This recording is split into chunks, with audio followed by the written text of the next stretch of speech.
Momen pelukan pertama yang gagal manis. Dalam dunia yang penuh dengan ekspektasi romantis, tidak semua hubungan dimulai dengan pelukan hangat dan pengakuan cinta. Dalam sesi percakapan yang dibalut tawa dan kejujuran, Kenny Austin dan pasangannya mengungkap salah satu momen paling lucu sekaligus jujur dalam hubungan mereka. Saat sang wanita bertanya, "Kok kamu nggak mau peluk aku sih?" Sang pria, canggung namun jujur, menjawab bahwa ia takut pasangannya tidak suka dipeluk. Tapi ternyata, sang wanita justru mengaku sangat suka dipeluk, bahkan menginginkan lebih dari itu. Sebuah ekspresi tulus tentang kebutuhan kasih sayang yang selama ini mungkin tertahan karena asumsi. Momen ini membuka wawasan bahwa bahkan dalam hubungan yang terlihat harmonis, komunikasi tetap menjadi kunci, terutama untuk memahami kebutuhan emosional pasangan. Sebuah pembelajaran sederhana, tapi relevan untuk semua pasangan. Kebohongan kecil yang ternyata bikin sayang. Reporter kami mencatat satu hal menarik dari obrolan Kenny dan pasangannya, praktek white lies alias kebohongan putih ternyata cukup umum. Contohnya saat Kenny bertanya soal tas baru dan dijawab, "Enggak kok, ini udah lama." Padahal jelas-jelas itu tas baru. Lebih lucu lagi, Kenny mengaku sudah tahu sejak awal, tapi memilih diam demi menghindari konflik. Ini membuka diskusi tentang bagaimana pasangan sering menyampaikan kebohongan kecil demi menjaga suasana hati. Meski begitu, percakapan ini tetap penuh canda, bukan pembenaran. Istilah white lies dijelaskan sebagai bentuk kompromi, namun tetap diingatkan bahwa kejujuran sebaiknya menjadi fondasi. Gaya bicara mereka yang ringan justru mengajak penonton untuk merenung dengan santai. Kapan terakhir kali kita berbohong kecil demi cinta? Taktik pura-pura sakit demi redakan ngambek. Dalam salah satu pengakuan yang memancing tawa, Kenny mengaku pernah pura-pura tidak enak badan saat pasangannya sedang ngambek. Strategi ini terbukti efektif. Alih-alih memperpanjang konflik, sang pasangan justru berubah menjadi sangat perhatian, menyediakan minyak kayu putih, air hangat, dan belayan kasih. Menariknya, keduanya menanggapi momen ini bukan sebagai manipulasi, tetapi sebagai bentuk dinamisasi hubungan yang kadang lucu, kadang dramatis. Penonton dibuat tersenyum dengan cara mereka saling menjaga mood masing-masing. Tapi tetap, mereka berdua menekankan, walau niatnya baik, kebohongan kecil seperti ini tidak sebaiknya dibiasakan. Ini bukan promosi drama, melainkan pengingat lembut bahwa hubungan juga butuh trik, tapi tetap harus sehat dan transparan dalam jangka panjang. Aib lucu di kamar mandi yang terbongkar. Salah satu bagian yang paling menghibur dari percakapan ini datang saat Kenny dengan jujur menceritakan kelalaiannya, lupa memflush toilet. Saat pasangan yang masuk dan bertanya, "Ini tak siapa?" Kenny sempat berdalih tidak tahu, tapi pengakuan segera menyusul bahwa itu miliknya. Interaksi ini tentu dibalut dengan candaan dan tawa, memperlihatkan kenyamanan satu sama lain. Namun, dari sudut pandang jurnalisme human interest, momen ini mencerminkan keintiman yang sehat dalam hubungan, di mana kedua pihak sudah tidak canggung membicarakan hal yang paling pribadi sekalipun. Tak lupa, istilah sensitif disensor dengan cara lucu namun efektif, sehingga tetap aman bagi semua audiens dan sesuai kebijakan platform digital. Rahasia tas belanja dari angpau. Pernahkah Anda diberi uang oleh pasangan dan uang itu langsung raib dalam sekejap untuk belanja? Inilah yang terjadi saat Kenny memberikan angpau dan kemudian pasangannya mengaku menghabiskannya untuk belanja.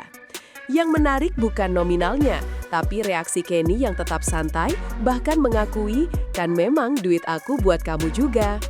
Sebuah bentuk kepercayaan dan keterbukaan finansial yang terjalin lewat candaan ringan. Di era banyak pasangan berdebat soal uang, pendekatan humoris ini menunjukkan bagaimana pasangan bisa membangun trust dalam hal yang sensitif tanpa harus berdebat. Momen ini bukan hanya lucu, tapi menginspirasi bahwa pengelolaan uang dalam hubungan bisa dilakukan dengan saling pengertian tanpa drama. Momen pertama jatuh cinta. Di gunung yang dingin. Siapa sangka cinta bisa tumbuh justru di tengah lelah dan dinginnya pendakian gunung. Kenny bercerita bahwa pertama kali ia merasa jatuh hati saat pasangannya rela tetap menemani di belakang, menunggu heart rate-nya stabil meski orang lain sudah berada di puncak. Itu pertama kalinya aku naik gunung, katanya, dan pasangannya tidak meninggalkannya sendirian. Momen ini menjadi titik balik emosional dari kisah mereka yang sebelumnya penuh canda dan bohong kecil. Di sini penonton diajak untuk melihat sisi serius dan mendalam dari hubungan mereka. Bahwa perhatian kecil saat kondisi sulit bisa lebih bermakna dibanding ribuan kata cinta. Rencana honeymoon dan diskon. Ketika ditanya tentang honeymoon impian, pasangan ini memberikan jawaban yang relatable dan realistis. Swiss menjadi destinasi impian, namun tetap ingin yang lagi ada diskon. Yang penting bisa bareng dan pasti cari yang lagi promo dong, ujar mereka sambil tertawa. Bukan hanya mimpi besar, mereka juga mengakui pentingnya kenyamanan, efisiensi, dan keterjangkauan, terutama saat sudah berumah tangga. Disinilah Traveloka masuk dengan mulus tanpa terasa seperti iklan. Promosi dibungkus dengan gaya cerita dan candaan, bukan hard selling. Ini jadi pelajaran menarik bagi konten kreator lain. Brand bisa hadir dalam narasi jika dibalut dengan kejujuran dan relevansi. Siapa paling sering bohong dan lupa? Sesi tanya jawab kilat mengungkap banyak fakta lucu, seperti siapa yang paling sering lupa, siapa yang paling suka peluk duluan, dan siapa yang paling sering ngajak liburan. Jawabannya variatif dan seringkali saling tuding sambil tertawa. Tapi yang menonjol adalah kejujuran dan ketulusan mereka saat menjawab. Tidak ada yang merasa disudutkan, justru setiap pengakuan jadi bahan bercandaan sehat. Di era digital, di mana banyak pasangan selebriti terlihat palsu atau penuh skenario, kemunculan mereka justru menyegarkan, apa adanya, tanpa filter berlebihan dan sangat manusiawi.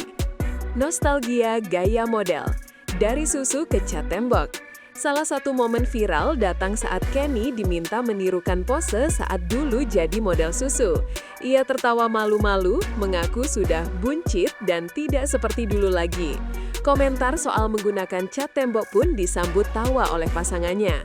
Meskipun terdengar konyol, ini mengangkat tema nostalgia dan bagaimana seseorang bisa berubah bentuk seiring waktu, tapi tetap dicintai oleh pasangannya. Tanpa menyebutkan merek atau detail sensitif, bagian ini membawa penonton tertawa sekaligus merasa hangat. Disinilah kekuatan storytelling berperan, memperlihatkan bagaimana pasangan bisa tetap saling menghargai di tengah perubahan fisik atau situasi hidup. Tertawa, cinta, dan jujur di depan kamera. Di akhir, mereka menutup sesi dengan sentuhan fisik yang jenaka, tangan licin, pegang bagian tubuh yang salah, dan tertawa bersama. Namun yang lebih penting adalah pengakuan mereka. Mulai sekarang, nggak boleh bohong lagi ya. Dalam konteks percakapan yang awalnya penuh white lies dan pengakuan kecil, penonton dibawa pada kesimpulan bahwa cinta yang kuat bukan hanya soal romantisme atau liburan mewah, tapi tentang kejujuran, tawa, dan kenyamanan menjadi diri sendiri. Ending ini mempertegas bahwa hubungan yang sehat adalah tentang keseimbangan antara kejujuran, kelucuan, dan kedekatan emosional yang dibangun dari hal-hal sederhana.